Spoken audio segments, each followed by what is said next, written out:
Hello, I'm Dean Martin with Transmission Digest.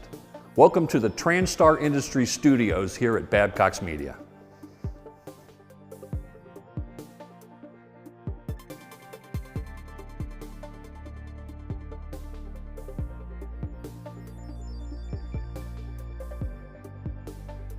Today we're back at Trans-Colonia Auto Service, Chagrin Falls, Ohio, to perform a little diagnostic work.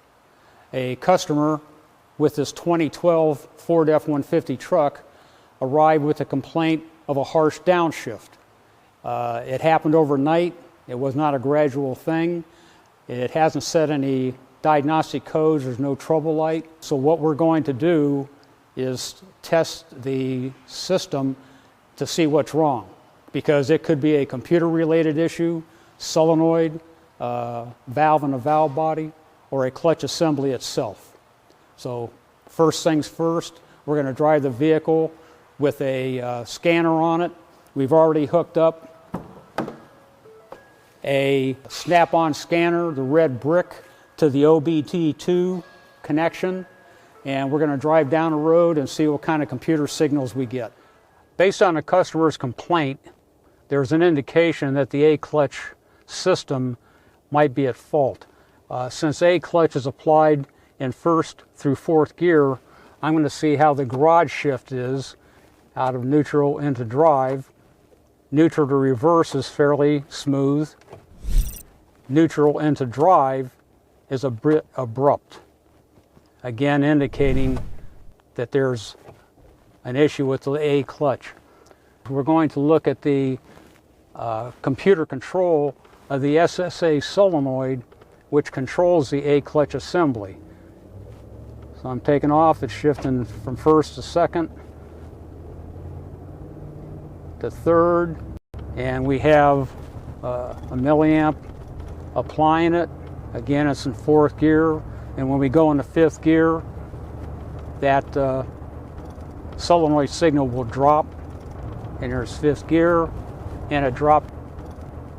And even in sixth gear, it's low voltage, which means it's not energized. And what we're going to do is coast down a little bit to simulate the customer's complaint. It's now in fifth gear, and now it went to fourth gear, and you felt a real aggressive downshift. The response was pretty normal on the solenoid.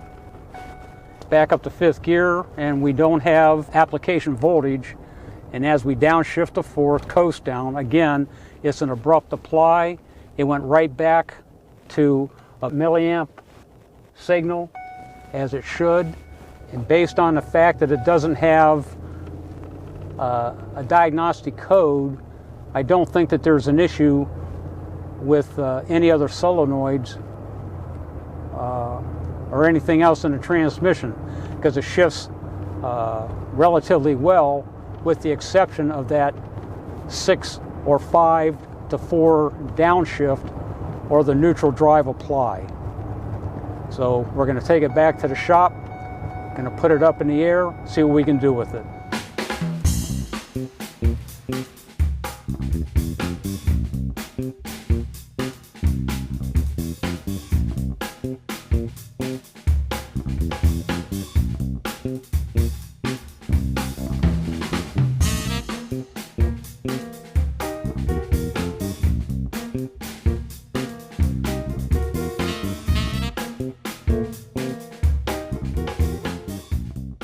One thing we wanted to check was contamination in the pan, to make sure that there was nothing major with the transmission, but the pan's relatively clean.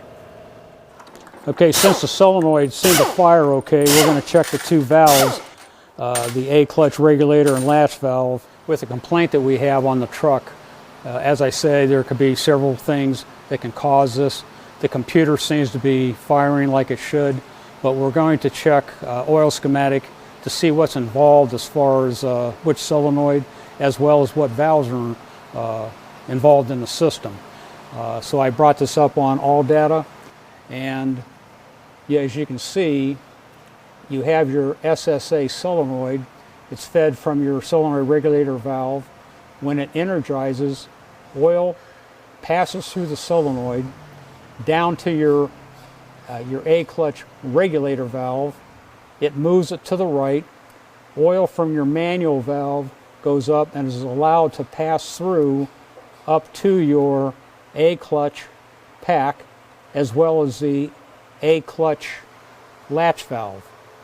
As you can see, if there was an issue with this A-clutch regulator or latch valve, it can cause an issue such as what we have, which is a harsh engagement. The A-clutch itself, even when it's released, is actually fed with a clutch release oil, but it's just a minimal oil just to keep the circuit charged. So we have to make sure of everything that's involved in this circuit so that we're not chasing ghosts. Okay, Anthony just got the valve body off. It's still a hot tamale.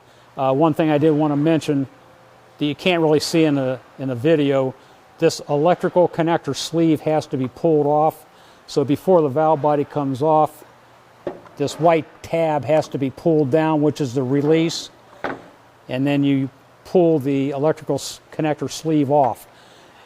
Fortunately, this is a non-Tecum design, which means there's no TCM on the collector plate, so we can take this off.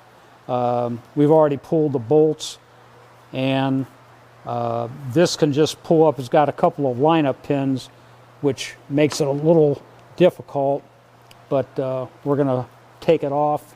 And these are all stab locks where it goes into the solenoids. So we want to be a little careful. They've also had some problems with the input speed sensor. Okay, and this is the collector plate with the stab locks for the solenoid. And the next thing to come off is the hold down bracket for the solenoids. Anthony, you want to take these off? Go ahead and flip it.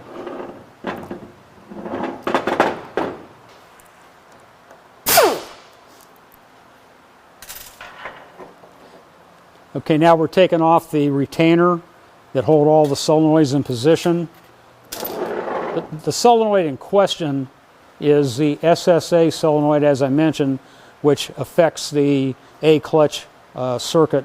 This one, right, Anthony? TCC. Even though these solenoids all have yellow caps, the barrels are either brown or black to denote normally off or low, or normally high. So this is a normally low or closed solenoid, which means oil does not pass through until it's energized. On these solenoids, there are several numbers for the same position. You can have a bandwidth number 2, 3, 4, or 5, which denotes the calibration. If you replace a solenoid, it has to be the same number, or you could end up with drivability issues. This is not a guarantee that it's not worn, but this problem arose quickly. It wasn't gradual, so I doubt if it's a wear issue.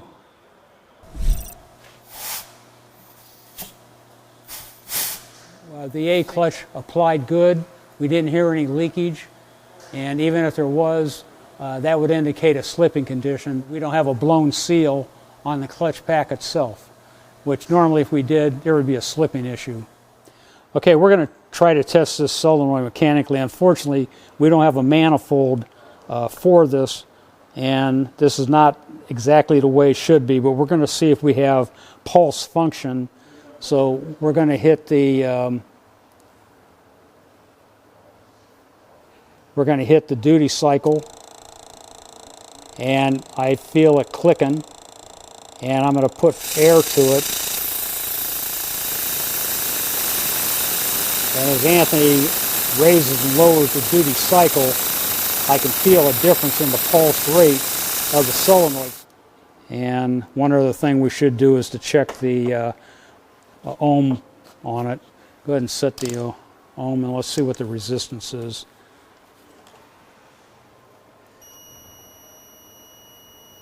And we're about 5.8 ohms, which is right what it should be for a PWM type solenoid. So this seems to check okay. It's at least not sticking, and that's what we were looking for. We tested another normally closed solenoid on the tester, and even though it's not testing exactly the right way that it should, there was certainly a difference between the one we tested and the SSA. Based on that, all the valves were free that are involved in the A-clutch function. Anthony went out and air checked the A-clutch pack, seemed to air check okay. So we're going to try another A solenoid to see if it takes care of the problem because of the way it operated. Okay, we obtained another SSA solenoid. We put it on, stuck it back in the vehicle, and fortunately we went down the road and it did take care of the problem. So even though it's somewhat tested pretty good, it still was the source of the issue. So at least we don't have to pull the transmission. I'm Mike Riley. Thanks for watching. See you next time.